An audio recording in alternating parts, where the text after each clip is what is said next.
Have you seen the original Pixar movie, Inside Out? Are you planning to see the sequel? If you've watched Inside Out and feel disconnected from joy, the main emotion controlling Riley, and wondered why, well, this episode is for you.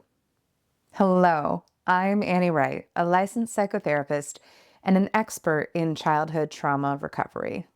Every bit of my work, including today's episode, Inside Out, a trauma therapist reflects on the original movie, is designed to support those who come from childhood trauma backgrounds to have the best adulthood possible. I'm glad you're here today, and I want to welcome you. If you've ever experienced childhood trauma or had questions about the way your trauma history may have impacted you as an adult, I encourage you to subscribe to this YouTube channel and sign up for my newsletter in the show notes below. And now, as part of helping you have the best adulthood possible, despite how you may have started out in life, we're going to explore today's topic. Inside Out, a trauma therapist reflects on the original movie. This past week, my husband and I introduced our 5-year-old daughter to Inside Out and then took her to the movie theater to see Inside Out 2, which, let's be honest, we two 40-something grown-ups were basically giddy to see on opening weekend. I saw the original Inside Out back in 2015 when I was a baby associate therapist, and I remember liking it a lot. But now, 9 years later, I'm both a much more seasoned therapist with a specialty in relational trauma therapy, also known as childhood trauma therapy, and a nearly 6-year parenting veteran. Because of my background as a therapist, a mother, and someone from a childhood trauma history, I have a lot of thoughts, feelings, and insights about both these movies and what I noticed in them. So in today's episode, I revisit the original movie Inside Out from a perspective 9 years in the making, both as a relational trauma therapist and as a mother. Then in my next episode, I'll share my insights on the sequel, Inside Out 2. As someone with my own childhood trauma history and as a licensed trauma therapist, I watched the beginning of the original Inside Out and felt really disconnected from the character Joy, one of the 5 emotions that controls Riley. This is probably because Joy doesn't at all feel like the dominant character sitting around my emotional control panel. Not now, and certainly not when I was a kid.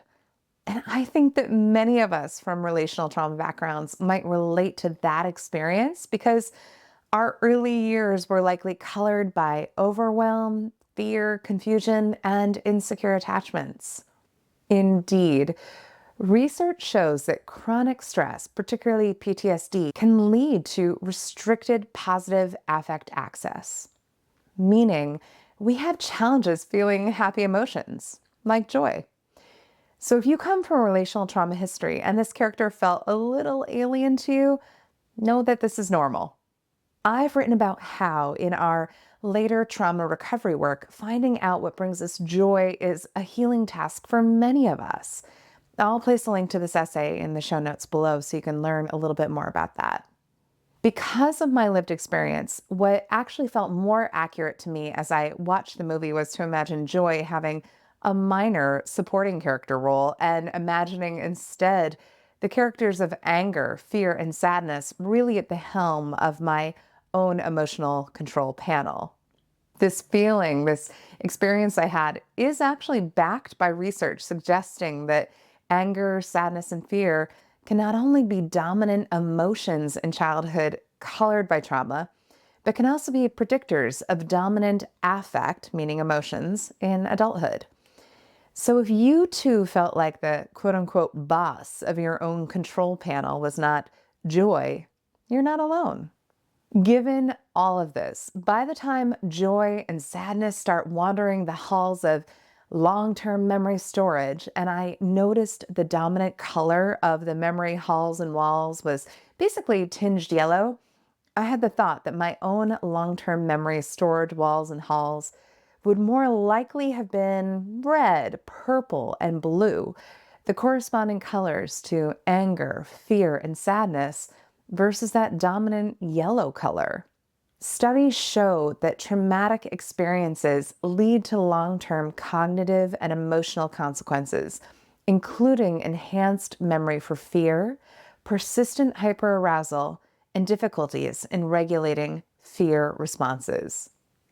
Later in the movie, when Riley's mom came up to her bedroom to tuck her in and thank her for being happy despite the stress of their recent move, basically implying that she should continue being that way, aka happy, my husband and I looked over at each other, each sandwiched on either side of our daughter, shaking our heads and mouthing the word no to each other. We were both on the same wavelength. Let Riley have all of her feelings. It's okay if she's unhappy and sad about the move. She gets to grieve that loss. The lack of emotional validation in that moment shook us. And while this gets resolved later in the movie, it was a clear-cut moment of not ideal emotional parenting, something many of us can probably relate to with our own childhood trauma histories. And okay, I admit it, I started bawling when the key lesson of the movie emerged. Riley needed to integrate, not reject, sadness in order to free herself from emotional numbing and to get through the painful experience of the big move. Clinically, experts in the field of mental health understand that robust mental health encompasses a wide range of emotional experiences, including sadness and anger, etc., which are part of a fully lived, rich life. Mental health should not be limited to positive affect, aka joy alone, but should include the ability to manage and integrate all emotions. Cue my own tears of joy to see this lesson displayed so vividly in the movie. And yes, okay, I may have cried a little in relief too when she jumped off that bus headed to Oakland because, let's face it, a tween girl running away from home is at least this mom's nightmare. I truly loved the concept of core memories and the islands of personality in Inside Out. And yet again, I think that those of us from relational trauma backgrounds might have islands of personality shaped by maladaptive thoughts and behaviors versus adaptive ones that our non-traumatized peers might have. For instance, islands like disassociation central or workaholism equals acceptance hub or good girl gets love by you or things like that.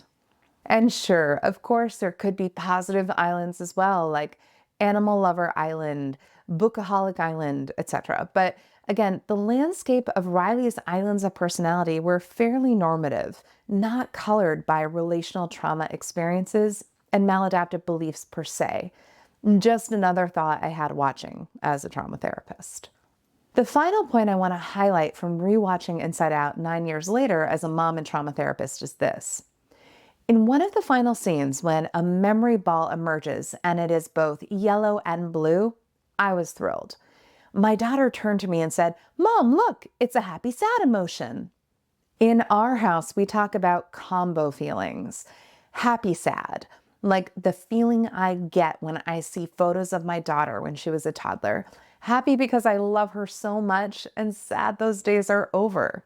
Or skited. Credit to Glennon Doyle for this wonderful word that illustrates being both excited and scared about something at once. Research shows us that children, especially older children and adults, of course, can experience mixed emotions in complex situations. And I love that Inside Out modeled this fact with a multicolored memory ball. Personally, I would have loved to see a purple red ball come rolling out, since for so many of us from relational trauma backgrounds, we often use anger to cover up more vulnerable feelings like sadness and fear. But I digress. So while I'm no Roger Ebert, as a mom and licensed trauma therapist, rewatching Inside Out for the first time in 9 years with a whole lot more education, life, and all-around seasoning, I 10 out of 10 recommend Inside Out, not only to any kiddo, but for any of us adults who need to learn or relearn foundational emotional lessons that may have been lacking in our early childhood.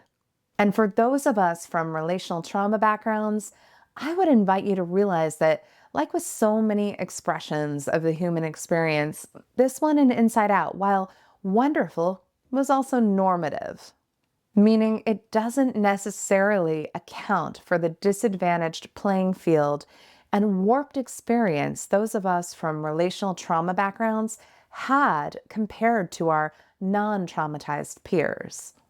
But still, it's a wonderful little movie, and I can't wait to share my thoughts about Inside Out 2 with you in a few short weeks because goodness gracious, did that yield even more thoughts for me.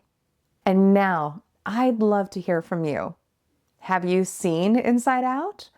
If you come from a relational trauma background, what was one of the key takeaways you took away from that movie? If you feel so inclined, leave a message below so that others can benefit from your share and wisdom. You never know who on the other side of the world you might be helping when you share your story. Finally, if you're still not sure if this content applies to you, if you're still not sure if you come from a childhood trauma history or suffer its impacts, I would invite you to take my signature quiz. Do I come from a childhood trauma background? It's a 5-minute, 25-question quiz I created that can be incredibly illuminating and will point you in the direction of a wide variety of resources that can be of further help to you.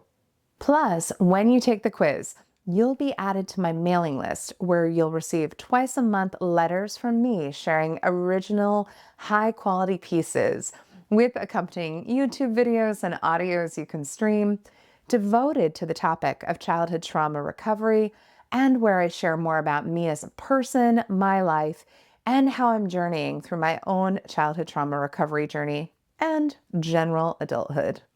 My newsletters are the only place where I share intimate glimpses into my life, including photos, the resources that are supporting me, the things I've discovered that delight me, words that are uplifting me, the practices that nourish me, and more. So please be sure to sign up for my mailing list whether or not you want to take the quiz. I'll link to both of these things in the show notes below.